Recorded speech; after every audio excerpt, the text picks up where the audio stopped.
Hey everybody, it's Mrs. Harbin, and we're on to Unit 4, Bonding of Ionic Compounds. Alright, so here's what we got to be able to do. Let's get started. Alright, so read Chapter 4, Section 4.11, then Chapter 5, 5255559. Just read those, please. Look at them. Alright, so talking about bonding, what is one factor that determines bonding is electronegativity. So the definition of electronegativity is the ability to attract bonded electrons. So if an atom is very electronegative, it's going to pull electrons all the way off the other atom. That's what we call an ionic bond, transferred electrons. What gets transferred, okay? Because the nonmetals are more electronegative, they are hogs of electrons. There's so much more than metals. They take the electrons away from metals. So like we said before, metals are losers. That's okay. It's a positive thing because they make cations, and nonmetals are gainers. Okay, so when those ionic bonds form, what would you see? Well, you're going to see things that have high bonding energies because the positive ions are attracted to the negative ions and they're held together by that opposite charge. So they're going to have high melting points. They're going to be hard, brittle materials. They're going to insulate electrically and thermally, meaning heat doesn't really get through them, charge doesn't go through them when they're solid, okay? But so that means they are non-conductors when solid. Try to run current through a solid ionic compound, you get nothing. But once you melt them into a liquid or dissolve them into water, then they conduct electricity. That's key. Okay, covalent never did. Ionic do, but only when they're dissolved or melted. So the metal and the nonmetals are what's bonded, and they have a big end, a big electronegativity difference. So the electrons are transferred, so they go from the low to the high end. Low electronegativity to high electronegativity. Many ionic compounds dissolve in water. Some don't. We'll find out why, but they do. Okay, so what kind of tests can we do to decide if something's ionic? First, let's bring down the hammer, okay? You can't touch this. When a hammer hits an ionic compound, then it pushes the ions that have the same charge next to each other, and then it shatters. All right? That's why it's brittle. What do ionic compounds we imagine they look like? Opposite ions lined up in a pattern. Bring the hammer down, can't touch it, they break. They're brittle. All right? Can't get away from that. So what else? What else about ionic compounds? Well, here's pure water. Pure water, when you run electric current through it, you get nothing, no light, okay? Ionic compounds, when it's solid, you run current through it, you get no light because those ions are stuck in place. Once you dissolve this into that, the ions are surrounded by water, so they can move. They can move towards whichever side they need to. So the negative ions move towards the positive. Positive ions can move towards the negative. So what happens? Current can flow. Ionic compounds conduct electricity. If you melt them, the ions can move. If you dissolve them, the ions can move. Key. All right, so why do atoms bond at all? Well, to be more stable. So this atom has 1 electron in its outer energy level. This atom has 7 electrons in its outer energy level. What should happen? Well, what will happen? This electron can be transferred to there. So this will be full in its second energy level. This will be full in its third energy level, and you make a bond. Okay? Hey, tell me what these atoms are and what ions form, and you'll be all set. Another example, here's sodium, 1 outer electron. Here's chlorine, 7 outer electrons. Transfer 1, you get a cation and an anion. Okay. So what happens when lithium and fluorine meet? Well, lithium's got its 1 outer electron. Fluorine's got its 7 outer electrons. 1 over there. Fill up the shell, and then the first energy level is full, and you get a cation or lithium and a fluoride ion. And they make an ionic bond because opposite charges. Okay, so why don't noble gases react in the first place? Well, they already have that full set of valence electrons. So here's neon, here's fluorine. Fluorine wants to be like neon, so it'll take an electron from lithium. Or it can share. We learned about sharing before. And these guys are noble, can you tell? They don't need us. They're noble. They don't need electrons. Anyway, what do we call the ions? So put this rule in your notes. You might already have it from Unit 1, but here we go again. Cation are named the same as the element they came from, but with the word ion after it. What element did this come from? Potassium. What is it now? An ion. A K plus is a potassium ion. What was the element first? Magnesium.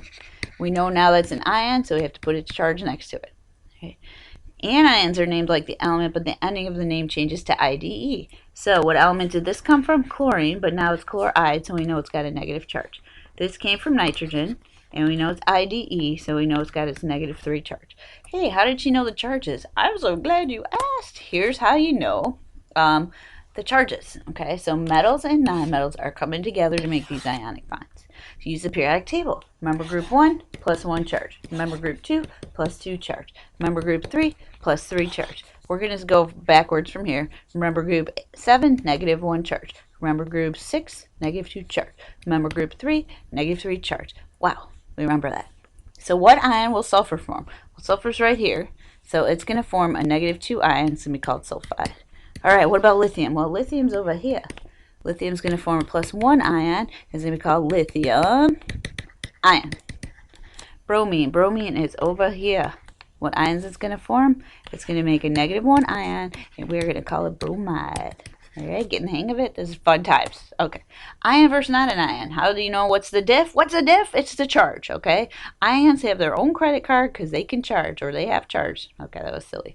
Anions are negatively charged, and they come from nonmetals. Cations are positively charged, and they come from metals. Okay, so this zigzagger will help us. Okay, what's the difference between an element and a compound? Well, elements only have one type of atom in them. Compounds have 2 or more types of atoms bonded together. Ions are atoms or groups of atoms with charge. Ions have the charge. So let's look. H2. I'm going to say E because it's got only one type of atom. I'm going to say E because it's only got one type of atom, element. Compound. All right, and in a few seconds we'll know what kind. I'm going to look at this. I'm going to say, okay, we got atoms bonded together. Different atoms. That has a charge. So I'm going to say ion. Ta-da, charge. All right, more than one atom bonded together. So it must be, no charge, must be a compound. Hey, we should know what kind of compound this is because it's 2 nonmetals. It's covalent. All right. Hey, look at all this stuff. Different kinds of atoms bonded together. No charge is a compound. All right. Hey, this is an atom with a charge. This is an ion. Charge. 2 atoms of the same kind bonded together, covalently bonded, but it is an element. All right. Hey, what about polyatomic ions? Polyatomic ions are many atoms with a charge. Really, there has to be 2 or more. So, atom, more atoms, charge. This is a polyatomic ion. All right. Atom, another atom, charge, polyatomic ion. Atom, another atom, no charge. What? This is a compound. This is a covalent compound, and it's carbon dioxide. Atom, charge. Okay, this is an ion. It's not polyatomic. It's monatomic. So here are the rules you have to know. If you ate it, then there's more than one ite. I ate more than I ite. Remember that polyatomic ion rule. The eights have more than the ite. More what? More oxygen. Okay, this is for oxygen atoms. We're counting the oxygen atoms in a polyatomic ion. All right, there's some more though. If you ate even more than you ate, if there's even more oxygens than you ate, then it's a per blank 8 ion. But if there's less oxygens than you ate, it's a hypoblank ion. Let's practice. Look, it's chlorate. All right, so let's do the easy one first. Chlorate to chlorite. ClO2 with the negative 1 charge. No charge is the same, it's just the oxygens. So ite, and the 8 is 1 more. Okay, so ClO3 negative. I ate 1 more than I ate. 1 more what? Oxygen. Okay, per and 8. Per and 8 means you ate even more than the 8. 8 even more than the 8, so ClO4 negative is a perchlorate ion. You have to know. Okay, what about this one? Hypo. Well, I can't. Hypo. All right, hypo is 1 less than the ite. Okay, so the hypochlorite is ClO. Nothing over there. Negative. All right, so know the 8s and the ites. I have 1 oxygen difference. If it's per, it's 1 more oxygen. If it's ite, it's 1 less than the ite. Okay, ionic compounds identification. Looking for a metal or ammonium. Okay, we're looking for a metal or ammonium, and then a non-metal or a polyatomic anion. Right? Hey, look, it's a metal, and it's a non-metal. Metal and a non-metal, this is ionic. All right, I know it's a compound because there's no charge. Metal, polyatomic ion, no charge, so it's a compound, so this is an ionic compound. Okay, non-metal, no charge. This is not an ionic compound, this is a covalent compound. 2 non-metals. Non-metal. Okay, metal and a pi. Okay, metal, non-metal. Okay, hey, look at this whole thing. This is ammonium. Okay, make sure you know that one. Ammonium. All right, this is sulfite. So this is polyatomic ion. So this is ionic compound. How do I know there's no charge on this whole thing? It's an ionic compound. Non-metal, non-metal, non-metal, non-metal. This is covalent. Right. And then this is non-metal, non-metal charge, polyatomic ion. Okay. All right. There are some metals that always have the same charge. They always have the same ionic charge. You already know these, okay? So these are always +1. These are always +2. These are going to be +3. This is, okay, so those are metals. That's where we stop with the metals. The metals, the metals, the metals.